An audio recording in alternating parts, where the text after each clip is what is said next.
दोस्तों आप सभी का एक बार फिर से एक और नई वीडियो में स्वागत है। इस वीडियो में हम लोग बायोलॉजी का बहुत ही मस्ट इंपॉर्टेंट क्वेश्चन को सॉल्व करेंगे, जो कि आपके नीट 2014 के लिए बहुत ही ज़्यादा इंपॉर्टेंस रखता है। और इस वीडियो में हम लोग ज़्यादा क्वेश्चन नहीं, 10 क्वेश्चंस के आसपास करेंगे, और जो कि अ, मतलब आप समझ ही सकते हैं कितनी इंपॉर्टेंस होंगे। मैंने 10 क्वेश्चंस कलेक्ट करा हुआ है, तो फिर बहुत ही ज़्यादा इंपॉर्टेंट क्वेश्चन है, और उसको आप लोग मिस थोड़ा सा भी मत करिएगा। तो बिना आपका वक्त गवाए चलिए इस वीडियो को शुरू करते हैं। दोस्तों जो फर्स्ट क्वेश्चन कह रहा है, ordinary table salt is sodium chloride, what is baking soda. तो आपको बताना है कि अगर ordinary table salt is a sodium chloride, अगर वो सोडियम क्लोराइड है तो फिर बेकिंग सोडा क्या होता है। नंबर 1 ऑप्शन दिया हुआ है potassium chloride, number B potassium carbonate, and C is potassium hydroxide, और डी है सोडियम बाई कार्बोनेट। सो इसका जो करेक्ट आंसर हो जाएगा आपका option number D, that is sodium bicarbonate. Sodium bicarbonate क्या होता है, बेकिंग सोडा होता है। नेक्स्ट चलिए क्वेश्चन नंबर, एक minute, question number second, sorry for the disturbance. Question number second आपको आपकी स्क्रीन पे है। चलिए क्वेश्चन नंबर सेकेंड कह रहा है ओजोन होल रिफर्स टू। जो ओजोन होल है वो किस चीज़ को रिफर्स करता है। Number 1 is hole in ozone layer, decrease in the ozone layer in the troposphere, और ऑप्शन सी कह रहा है decrease in the thickness of ozone layer in stratosphere, और डी है आपका increase in the thickness of ozone layer in troposphere. So इसका जो correct answer हो जाएगा आपका option number C, that is decrease in the thickness of ozone layer in the stratosphere. Ozone hole इसी को रेफर करता है। अगर थिकनेस कम होगा किसी चीज़ का तो उसमें होल होगा ही होगा, ये ऑब्वियस सी बात है। यू एग्रीड, हमें पता है आप एग्री करेंगे। क्वेश्चन नंबर थर्ड आपके स्क्रीन पे क्वेश्चन कह रहा है pine, fir, spruce, cedar, larch and cypress are the famous timber yielding plants of which several also occur widely highly regions of India. All these belongs to, ये किससे belong करते हैं। Number 1 है angiosperm, number second gymnosperm, और C है आपका मोनोकोटिलीडोन्स, और D है आपका डाइकोटिलीडोन्स। सो इसका जो करेक्ट आंसर हो जाएगा आपका option number B, that is gymnosperm. ये सभी क्या होते हैं, आपके जिम्नोस्पर्म से रिलेट करते हैं, यानी कि अगर इनको एक कैटेगरी में अगर रखें आप तो कौन सा होता है वो gymnosperm. Next question number fourth पे हम लोग मूव करते हैं, आपकी स्क्रीन पे है, साथ के साथ में इसे हम लोग पढ़ेंगे। क्वेश्चन कह रहा है pollination is the best define as. Pollination को आप किस तरह से डिफाइन कर सकते हो, ये क्या है, परागकण, परागकण, सॉरी सॉरी सॉरी परागकण हम क्या बोल रहे हैं, वो आपका पॉलिनेशन जो प्रक्रिया है, तो इसमें आपका क्या होता है, is the best define as. Hindi थोड़ा कमज़ोर है यार। ऑप्शन ए कह रहा है transfer of pollen from the anther to stigma, and B है जर्मिनेशन ऑफ पोलन ग्रेन, और सी है growth of pollen tube in ovule, और डी है आपका विजिटिंग फ्लावर्स बाय इंसेक्ट। इसका जो करेक्ट आंसर हो जाएगा आपका option number A, that is transfer of pollen grain from anther to stigma, यानी कि एंथर से स्टिग्मा तक जो जाने की प्रक्रिया होती है उसे क्या बोलते हैं हम लोग, पॉलिनेशन बोलते हैं। ये देखिए आपका जो क्वेश्चन है ना पूरी तरह से डिफिनेशन बेस्ड है, कोई भी कर सकता है। आपको बाकी के ऑप्शंस पे बिल्कुल भी ध्यान नहीं देना है। जर्मिनेशन ऑफ पोलन ग्रेन ये नहीं हो सकता, growth of pollen tube in ovule भी नहीं हो सकता, और विजिटिंग फ्लावर बाय इंसेक्ट नहीं हो सकता, कोई चांस ही नहीं है। चलिए क्वेश्चन नंबर फिफ्थ आपकी स्क्रीन पे है, और इसको आप लोग साथ के साथ में पढ़ेंगे। क्वेश्चन कह रहा है plant receive there nutrients mainly from. जो आप पौधे होते हैं, ये क्यूट से जो पौधे होते हैं आपके, इनको जो न्यूट्रिएंट्स मिलता है, पोषण पोषण जो मिलता है वो कहाँ से मिलता है, वेयर। तो मेनली फ्रॉम, नहीं सॉरी, रिसीव कहाँ से करते हैं, फर्स्ट ऑप्शन कह रहा है क्लोरोफिल, बी है आपका एटमॉस्फेयर, और सी है लाइट, और डी है सॉइल। सो इसका जो करेक्ट आंसर हो जाएगा आपका option number D, that is soil. Soil का कलर ले लेते हैं, चलिए रेड ही ले लेते हैं। ये देखिए यहाँ से इसका जो न्यूट्रिशन है यहाँ से जाएगा, जितने भी वाटर्स हो गए आपके आपके जितने भी मिनरल्स हो गए ये सभी यहाँ से ट्रांसपोर्ट होंगे बाई जाइलम और फ्लोएम। ठीक है, ये सभी चीज़ें थोड़ा बेसिक हैं लेकिन कन्फ्यूज़न क्रिएट कर सकती हैं आपको।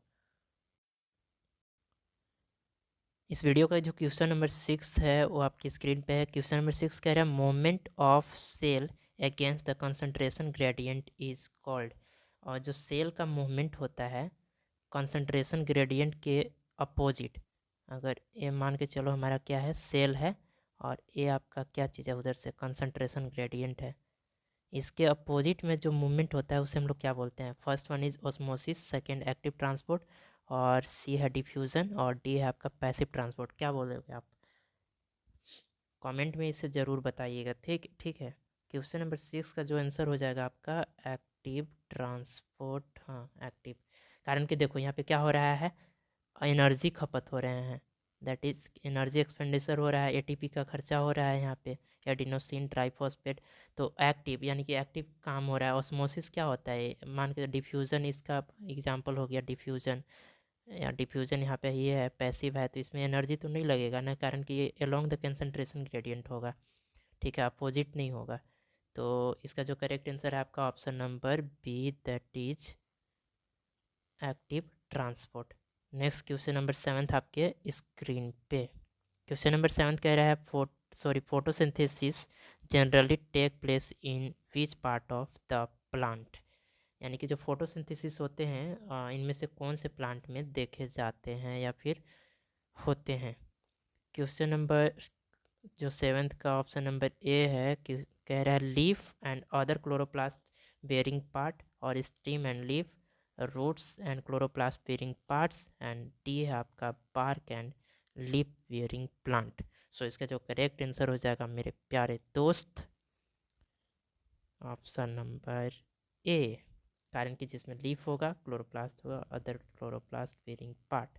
ठीक है, क्लोरोफिल, क्लोरोफिल ये आपका लीफ रहेगा। यहाँ पे सनलाइट ऐसे ऐसे ऐसे यहाँ पे खाना इसके बनेंगे। ठीक है, यानी कि खाना बनना फोटोसिंथेसिस होना। ठीक है, तो इसका आंसर क्या है आपका ए। और क्वेश्चन नंबर 8 कह रहा है must fish do not sink in water because of the presence of most of the fish। यानी कि फ़िश की बात कर रहे हैं, ऐसे बहुत सारे फ़िश होते हैं जो कि नहीं पानी में डूबते हैं। तो किस किन किन कारणों के वजह से, नंबर 1 है ऑप्शन नंबर ए कह रहा है swim bladder, second air bladder, और 3 है एयर सैक, एंड इसको ऐसे करेंगे एयर सैक, और 4th आपका एयर इन स्पॉन्जी पॉन्स। सो इसका जो करेक्ट आंसर हो जाएगा आपका, बताइए आप, सी। देखो यहाँ पे क्या है, थर्ड में देखिए एयर सैक की वजह से, एयर सैक की वजह से हो जाएगा, और क्या हो जाएगा आपका, हम लोग कौन सा ऑप्शन था, सी, फोर्थ, हाँ fourth air air in spongy bones, और थर्ड एयर सैक के वजह से जो फिश होते हैं वो सिंक नहीं करते हैं। क्वेश्चन नंबर 9 इस वीडियो का सेकेंड लास्ट क्वेश्चन कह रहा है plant synthesis protein from, synthesize protein from. जो प्लांट होते हैं प्रोटीन कहाँ से सिंथेसाइज करते हैं। Number 1 starch, number B sugar, और C is amino acid, and D is fatty acid. So इसका जो करेक्ट आंसर हो जाएगा मेरे प्यारे मित्रों, और number C, that is amino acid. Amino acid से ये क्या करते हैं, प्रोटीन सिंथेसाइज करते हैं। कौन, आपके प्लांट यानी कि पौधा, पौधा। थोड़ा अच्छा लग रहा है हिंदी लिखने में ना। क्वेश्चन नंबर 10 इस वीडियो का लास्ट क्वेश्चन कह रहा है, बहुत प्यारा क्वेश्चन है, plant absorb dissolve nitrates from soil and convert them into. जो प्लांट होते हैं नाइट्रेट को अब्जॉर्ब करते हैं, डिजॉल्व नाइट्रेट को फ्रॉम द सॉइल, और उसको कन्वर्ट करते हैं क्या चीज़ में। नंबर 1 आपका ऑप्शन कह रहा है, कलर चेंज करता हूँ मैं, free nitrogen, urea, ammonia and protein. तो प्रोटीन तो हो नहीं सकता, कारण कि अभी हम लोग कहाँ से क्या चीज़, प्रोटीन कहाँ से सिंथेसाइज होता है, फ्रॉम अमीनो एसिड। तो ये तो नहीं होगा। अमोनिया, अमोनिया होगा, नहीं होगा। यूरिया नहीं होगा। तो हमारा कौन सा बच गया, option number A, that is nitrogen. Nitrogen में क्या करते हैं, ये कन्वर्ट करते हैं, राइट। होप करते हैं आपको ये सभी क्वेश्चंस बहुत ही ज़्यादा पसंद आया होगा। पसंद क्या आना है, पसंद करने से कुछ नहीं होने वाला है। बहुत ही लेवल का क्वेश्चन था, और इसको आप एक बार अच्छा से करिएगा। और इस वेबसाइट का लिंक मैं वीडियो के डिस्क्रिप्शन में डाल दूंगा, और या फिर आई बटन पे या फिर इंड स्क्रीन पे दे दूंगा, आप जा कर के वहाँ से और भी ज़्यादा क्वेश्चंस करिए। और सेकेंड जो वीडियो आएगा कल, उसमें मैं 10 और क्वेश्चंस कराऊंगा, बहुत ही बेहतरीन इसी तरह का। तो लगे रहिए, और जो नए हैं इस चैनल को सब्सक्राइब करिए, और साथ ही क्या करिए, बेल आइकन को ऑन करिए। और आप चाहते हैं कि मेरा भी कुछ भला हो और दूसरों का भी कुछ भला हो, तो आप इस वीडियो को ज़्यादा से ज़्यादा लोगों तक, अपने दोस्तों तक, अपने रिश्तेदारों तक, अपने फैमिली तक शेयर करिए, कहीं भी शेयर करिए, बस देखना चाहिए। जिसकी ज़रूरत होगी वो देखेगी, मतलब देखेगा, और जिसको ज़रूरत नहीं होगा वो नहीं देखेगा। खैर, फिर मिलते हैं अगली वीडियो में। तब तक आप लोग मस्त रहिए, स्वस्थ रहिए, और पढ़ाई करते रहिए, और ज़्यादा से ज़्यादा मॉक टेस्ट लगाइए, ताकि आपकी जो प्रोग्रेस है वो देख सके, कारण कि आप कहाँ स्टैंड कर रहे हैं, ये जांचना बहुत ज़रूरी है किसी भी जंग में। Thank you so much for watching this video. जय हिंद, जय भारत।